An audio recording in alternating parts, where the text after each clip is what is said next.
Hey,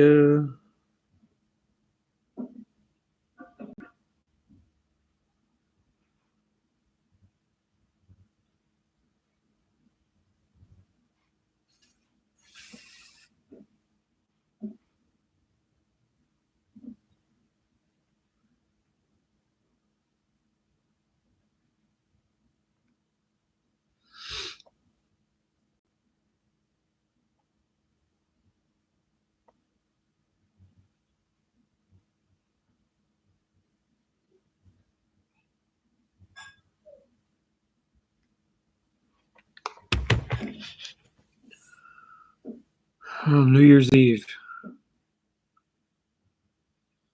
I know I was in better shape last year, that's for sure.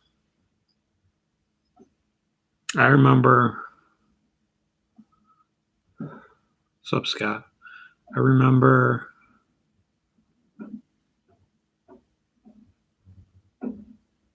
I was probably at 1.0 Remeron at this time. And it was the most stable I was for all the years I was tapering.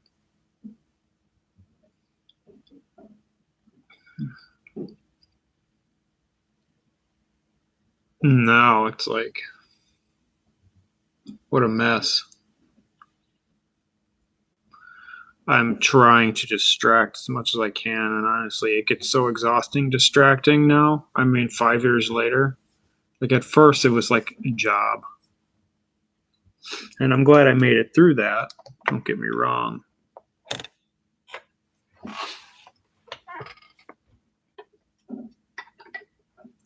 But there's a point.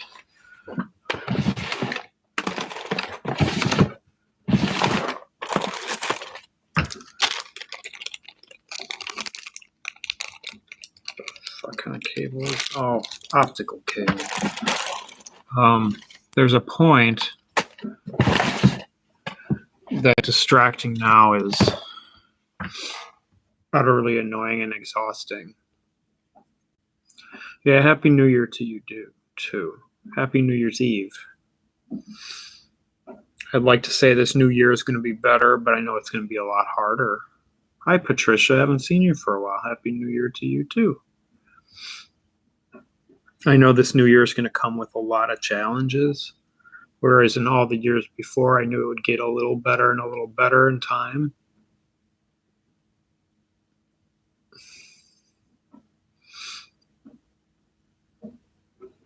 That's hard for me to swallow, I guess, knowing that it's going to get harder before it gets better. That old saying, you know.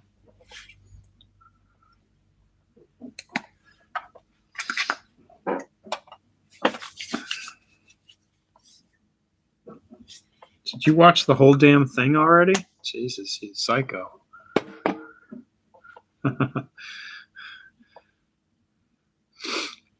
We'll probably watch an episode tonight. Maybe two. Depends on how long they are. But, okay. Do you guys see the link that was just added by a Indian guy named Ravaj?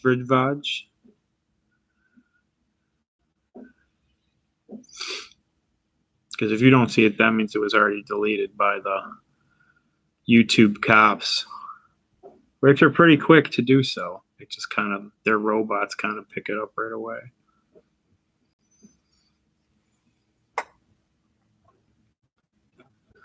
Well, that's good to hear. Okay, so I'm not crazy. You guys see it. Report. Every time I do a video, those come on. Now it's gone. So anyway, so knowing that this year is going to be a lot harder and people are expecting more from me.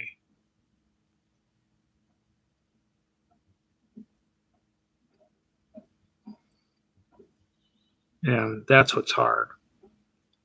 I mean, I was already asked to do something today, and even though I could have probably forced it, I can't imagine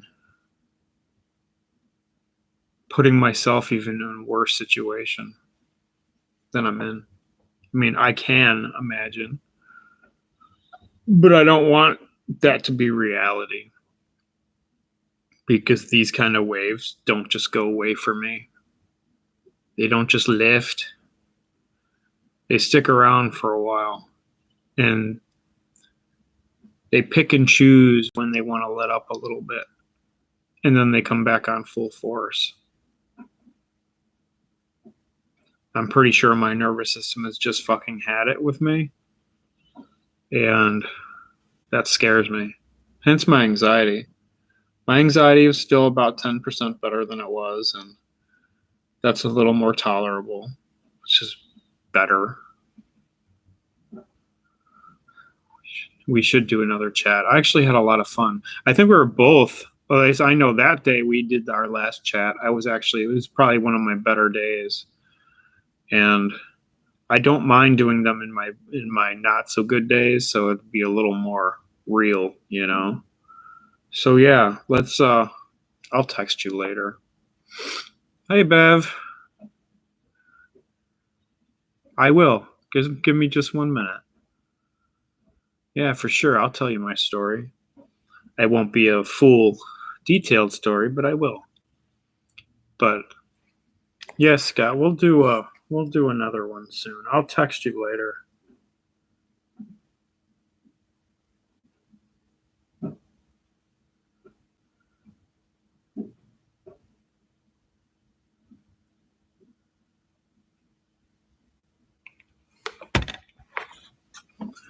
(2024), I believe, will be so much closer. It all depends on when I can taper. It's so hard to gauge it. I mean, at some point, I'm going to have to taper again, no matter what situation I'm in. You know what I'm saying? But I'm going to have to hold out. I mean, if I have to taper once every 5 months, then that's the way it's going to be. But that's going to bring me to like 3 years just to taper a tiny little bit of Remeron. What a joke. So anyway, yeah, Happy New Year's, guys. I mean, I hope it's a good year for everybody. It's going to be a total struggle for me. We'll see. So anyway, yeah, my story's not long. It is long if I get detailed, but before this whole mess with medications, I knew nothing about medications. At one point, I took Tramadol a lot and had to take a lot of it to get the effect, and I actually enjoyed taking that for many years. It actually really worked great for me, but you had to keep taking more and more and more and more. I was completely dependent on a lot of pills. So eventually I had to get off that, and I had to I tapered it, but it was like really fast taper. So I'm pretty sure that that knocked my nervous system around a little bit. That was my first real withdrawal experience. After that, I've had this ear problem where it crackles and volume goes up and down. It's a muscle in there, and it doesn't work right. So I went to ENTs. They prescribed me Valium, and I took it for about a year, but only once in a while. I took like a pill every week, maybe 2 every week. Nothing much, but I took it for about a year. It didn't really help per se, but I wasn't sure if it was or not. I couldn't tell. So at that point, I'm like, I'm going to taper it, even though I wasn't taking a lot. I just took a little less and a little less for like a month. I didn't have any issues at all coming off of Valium, at least that I could tell. So, get that light out of there. So then, I normally, I will. I normally had some underlying anxiety that was always there. and I have visual snow syndrome, so I see static and shapes and movement all the time. And with between those two things, my doctor suggested taking Xanax. And Xanax, as with most people, was a fucking miracle at first. And let's see, about 2 weeks, it was like within 2 weeks, I started getting some weird symptoms. I had to start taking more all of a sudden. It was weird. I'm like, you gotta be fucking kidding me. So instantaneously, within those I started getting sick. If I didn't take it, so I decided to try to stop taking it for a day. And it was absolutely the most horrid thing. Basically what I'm going through now, except 1,000 times worse. To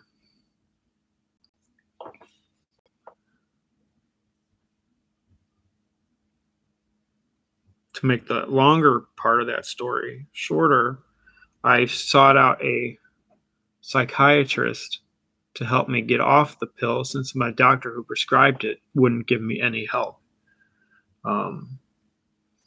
Psychiatrist said it was a baby dose and that I could just get off of it. And I told him, well, I can't just get off of it, or I wouldn't fucking be here. I'm like, it's making me so fucking sick. And if I don't take it, it's absolute torture. Well, he switched me over to Klonopin, about the same dose, but I don't think it was, but whatever. And that didn't change a thing. And all in all, I was on benzos for 3 months at a smaller benzo dose. And within those 3 months, it became a torture chamber for me. It was amazing how fucking fast. I could only imagine my nervous system being unstable. Damn, these links they keep putting up on my fucking page.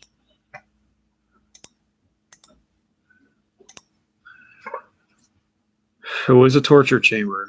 It was absolutely insane.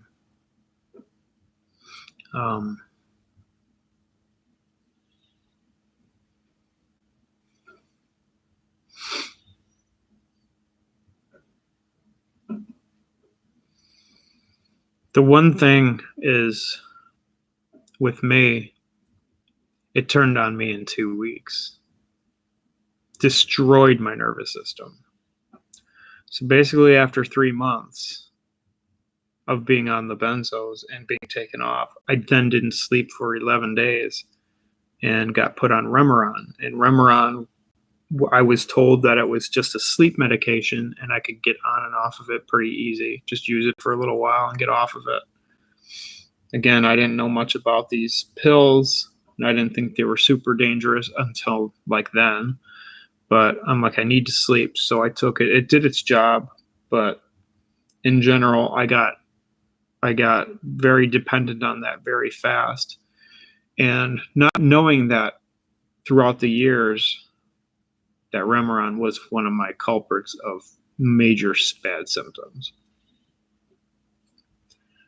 So I was basically a walking zombie. And at this point, there's no way I couldn't work. No matter my acute withdrawals and everything, I had to work. I work for myself, so it helps. But I couldn't leave the house. So my girlfriend helped me with my business for about a year. And then she was helping me drive. She drove for me for about 2 more years after that. So about 3 years. I started tapering Remeron probably a year after I was on it, little by little by little. And I've been tapering it for about 3 years. I'm on 1.1 milligrams now, all the way down. And just about 9 months ago, I double tapered, trying to get off of it a little faster. I figured I could tolerate it. It basically destroyed my nervous system all over again. And now, when I just recently tapered 3 months ago, and I'm still in a torture type state, not an acute state, but really rough. And that anxiety that happens, that chemical anxiety, is just absolutely brutal.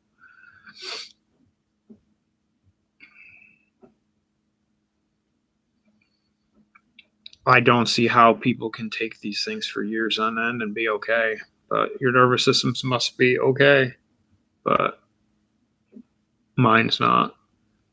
Just getting off this medicine alone has almost killed me so many times.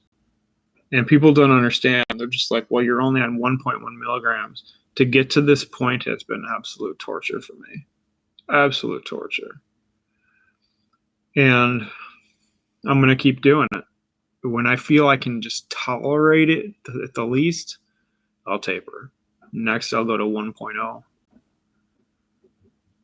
And then so on. But and I weigh it. I dry cut and weigh it.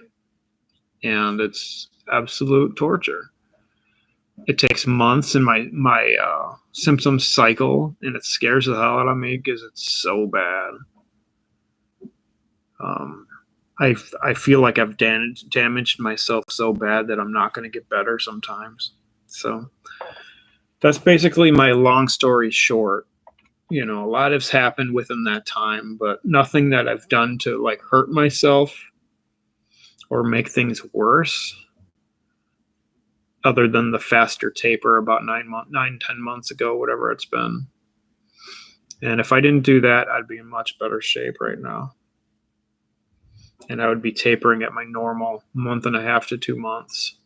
But now it seems like it's doubling that. I'm at 3 months. It'll probably be about 5 months before I can taper again. I don't know. Well, we'll see. This is new to me again on how my nervous system's handling stuff. So, yeah, that's my story in a nutshell, Bev. I wish you well. And the thing is, it's like, it will be, if you have to taper off this stuff, benzos in general, it'll be one of the hardest things you ever have to do.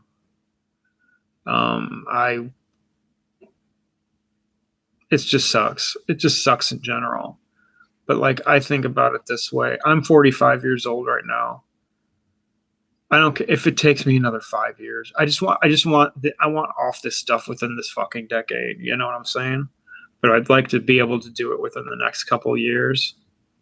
Another link. Jesus Christ. That's 3 all in one video.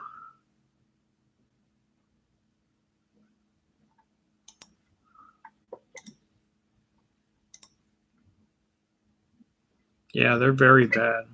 And I don't know how I'm alive, to be honest. I mean, realistically, my girlfriend's the reason I'm still here. But we have a lot of issues. It's not easy to hold on to a relationship when you're as sick as I am. Physically, I'm doing better right now.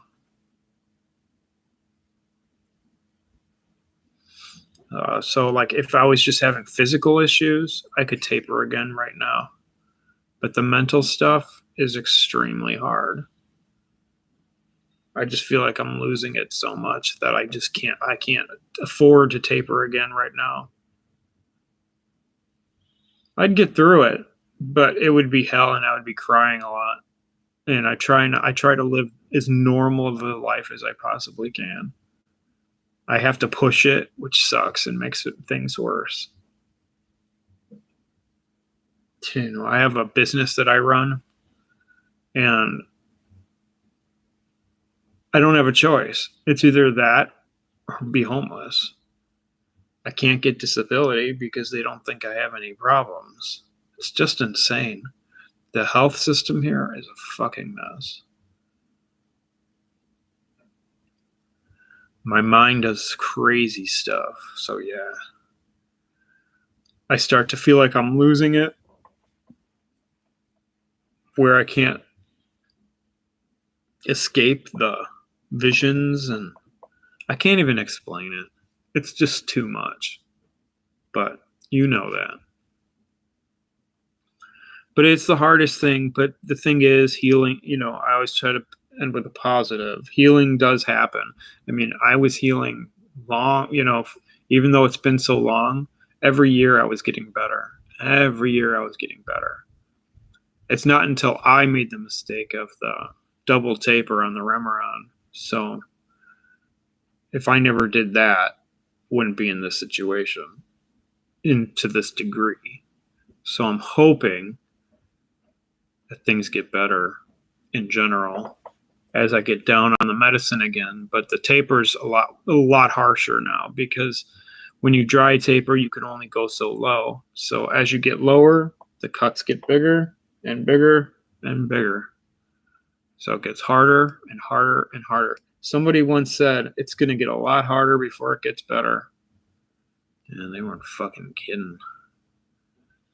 And I still have to run a business. If I could curb the anxiety, it would be a lot better. A lot of my symptoms get fueled by anxiety. And that sucks. I'm getting a lot of symptoms I had 4 years ago. You see, to me, that's scary.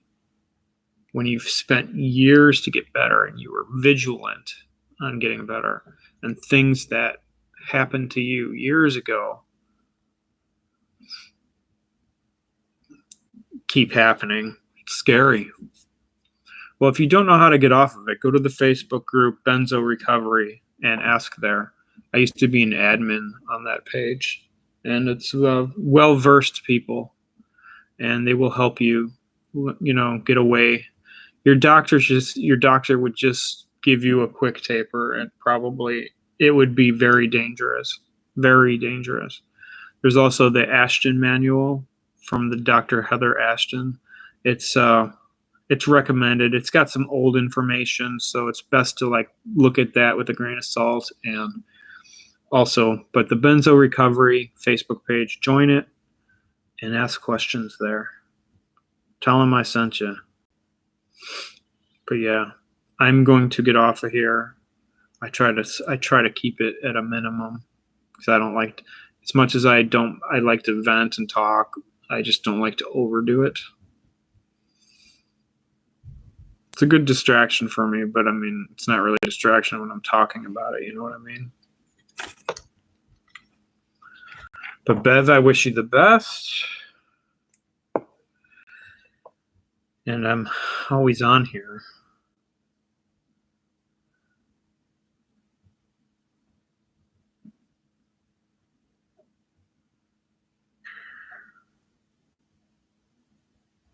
All right, I'm off. You take care and have a good night. And it's one day at a time with this stuff. It can be very hard, but understand it's very possible. And it's very possible to get your life back and sleeping back. So you take care.